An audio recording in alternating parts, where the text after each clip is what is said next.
Birincisi Kürt sorunu bu ülkenin en önemli sorunlarından bir tanesi. Tabii buna Kürt sorunu demek mi yoksa eşit vatandaşlık, anayasal vatandaşlık, temel insan hakları sorunu demek mi doğru? Onu düşünmek gerekiyor gerçi. Tabii bu sorunun çözülmesi gerekiyor. Biz Deva Partisi olarak zaten parti programımızın temelinde başlangıcında özgürlükler problemi var. Yani temel haklar. Bunların önündeki engellerin kaldırılması. Biz bununla başlıyoruz. Bu sorunun çözümü bizler için önemli. Ben şahsen bunu bir temel haklar problemi olarak görüyorum. Yani insanın insan olmasından tevarüs eden, kaynaklanan bütün haklarının amasız ve fakatsız derhal tanınması gerektiğini düşünüyorum. Bu sorunlar,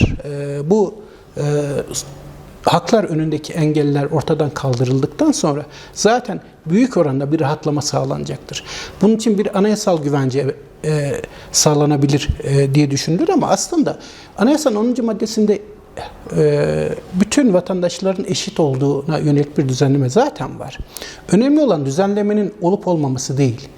Düzenlemeye uygun bir idarenin, iktidarın olup olmadığı veya idari uygulamaların anayasaya, yasaya uygun yürütülüp yürütülmediği. Temel problem bu. Burada sorunlar var. Bunların aşılması lazım. Temel hakların önündeki engellerin ortadan kaldırılması için yasal, anayasal güvenceler neler gerekiyorsa behemahal yapılmalı. Bunlar tabii görüşülerek, halkla, paydaşlarla paylaşılarak toplumu kaynaştırıcı bir zeminde ele alınmalı ve bunların çözümüne yönelik neler yapılabilirse onlar derhal hayata geçirilmeli. Yani bakın ana dili ana sütü kadar helaldir. Ana dili önündeki bütün engeller kaldırılmalı ve ana dilinde eğitim yapılabilmeli. Yani bunu engelleyemezsiniz. Bu bir hak. Yani bunu yaparsanız, bunu çözüme kavuşturursanız zaten ortaya çıkan sorunların temelindeki nedeni ortadan kaldırırsınız. Bu yapılmadığı sürece bu sorunlar da kangrenleşerek devam edecektir. Kayyum uygulamaları kabul edilemez. Yani kayyum uygulamaları kabul edilemez. İkincisi kayyum uygulamaları artık sadece bu bölgeyle de sınırlı değil biliyorsunuz yani. Bu aslında bir yönetim veya yönetimdeki iradenin sağlıklı olmayışından kaynaklanan bir sorun. İşleyişteki bir sorun. Böyle olunca da bugün sadece bölgede değil, diğer illerde de kayyumlar atanıyor. Kayyum atandıktan sonra, daha doğrusu belediye başkanları çeşitli soruşturmalarla görevden alındıktan sonra ne oluyor? Normal uygulama belediye meclisinde seçim yapılarak yerine yeni belediye başkanlarının atanması olmalı. Ancak ne yapılıyor? Başkaca seçilmemiş insanlar kayyum olarak atanıyorlar. Bu kabul edilebilir bir şey değil yani. Kayyum uygulamalarına biz parti olarak karşıyız. Doğru değil bu yani. Çünkü seçimle gelmiş insanlar bunlar. Bölge halkının veya hangi belediye ise, hangi yerel yönetim ise oradaki halkın iradesiyle seçilmiş insanlar. Bunların halka hizmet etmesine olanak sağlanmalı ve engellenmemeli. Bakın yani belediye başkanlarının çeşitli suçlamalardan dolayı haklarında soruşturmalar olabilir, kovuşturmalar olabilir. Bu anlaşılabilir. Ama belediye meclisleri var. Belediye meclislerinden neden seçim yapılmıyor? Neden? Ya aslında bu bütün sorunların kaynağında Türkiye'deki demokrasinin giderek zayıflaması var. Yani güçlendirmek yerine zayıfladı demokrasimiz. Abdullah Öcalan bugün feshedilmeye çalışılan, silah bırakılmaya çalışılan örgütün kurucusu. Dolayısıyla örgüt üzerinde bir etkinliği var. Bu çözümün gerçekleştirilmesi, özellikle silah bırakma süreciyle alakalı kısmının temas, çağrı ve silah bırakma süreciyle alakalı kısmının gerçekleştirilmesi aşamalarında Öcalan'ın etkisi büyük oldu.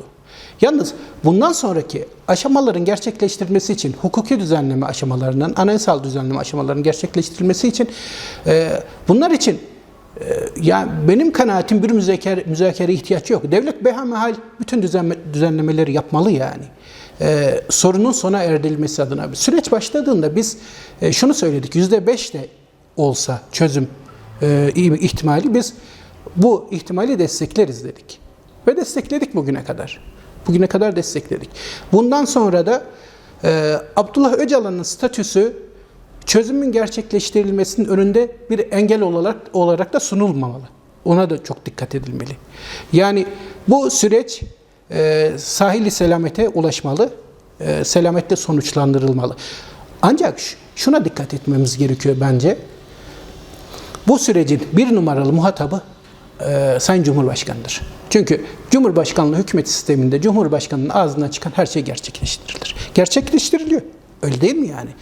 Gerçekleştiriliyor. O halde Cumhurbaşkanı'nın bütün samimiyetiyle bu sorunu çözmek istemesi ve sorunun çözümüne dair adımları atması, önündeki engellerin kaldırılması adına da gereken yasal, anayasal düzenlemeleri yapılması adına bir an önce inisiyatif alması gerekiyor. Cumhurbaşkanının sürecin akışına göre bir pozisyon alma gibi bir lüksü olamaz.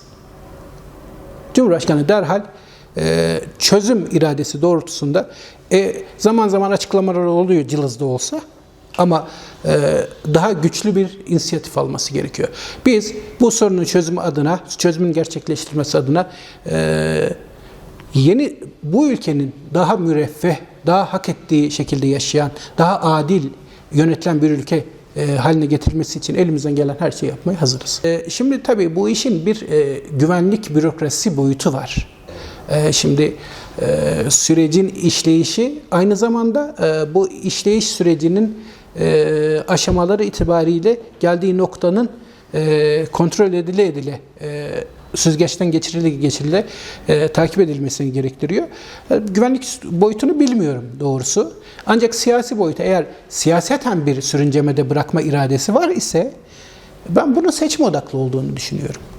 Yani Cumhurbaşkanı'nın biliyorsunuz bu kanaatimizce 3. dönem, kendi 2. dönemi yeniden aday olabilmesi için ya anayasa değişikliği ya da meclisin seçim kararı alması gerekiyor. Bu anlamda da şu anda DEM Parti'nin desteğine ihtiyacı var. Bu desteği alabilmek adına bunu bu amaca ulaşabilmeyi önceleyebilir. Çözümdense bu amaca ulaşabilmeyi önceleyebilir. Eğer böyle bir amacı varsa da yanlış olur doğrusu. Çünkü bu yıllardır devam ede gelen bir sorun. Bunun çözülmesi asıl. Diğer şeylerden, tamamen her şeyden bağımsız olarak düşünmek lazım ya.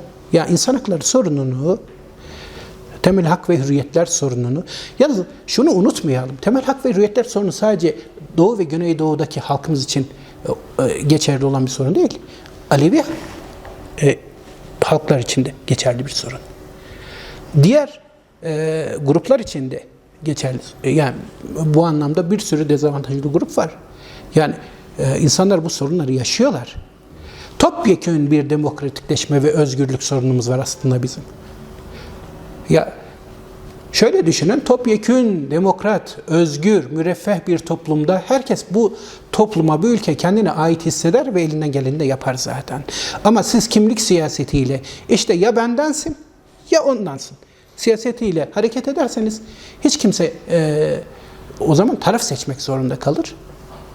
Bu da doğru olmaz yani. Önce bunlar müzakere konusu yapılacak sorunlar değil yani. Özgürlükler sorunu müzakere konusu yapılamaz. Şimdi bu süreç yürütülürken tabii ki bazı yasal düzenlemeler yapılacak yani. İşte örgüt mensuplarının suç işleme durumlarına göre, durumuna göre ve diğer durumlara göre çeşitli yasal düzenlemeler yapılacak. Bir kısmı hiç suç işlememiş mesela. Onlar için başka bir şey yapılabilir. Bir kısmı beraat etmiş. Onlar için başka bir şey yapılabilir. Bir kısmı soruşturma aşamasında. Bu aşamadakiler için başka bir şey yapılabilir. Ondan sonra mesela ceza izlem ve gözlem kurulları var. bunlar temel hakların kullanılması önüne engel olmaktan çıkarılabilir gibi.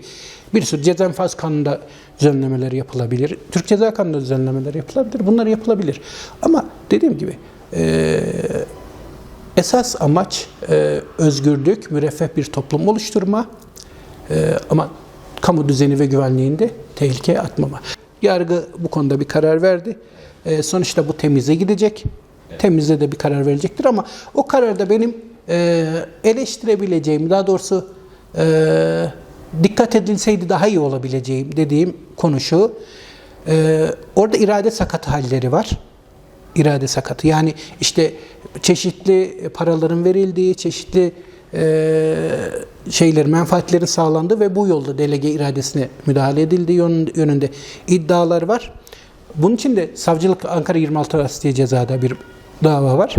Ceza davalarıyla bu fiiller konusunda net bir çıkmadan, net bir durum ortaya çıkmadan belki bu karar verilmeyebilirdi. Ve tedbir kararı belki tedbir kararının uygulanması daha doğrusu belki eleştirilebilir. Ancak dediğim gibi yargının kararı, yani bu aşamada bizim bu anlamda söyleyeceğimiz bundan ibaret. Mutlak mutlağının doğru ya da yanlış olduğunu karar verecek olan yargıdır. Ben bu aşamada bunu söylemekte yetineyim.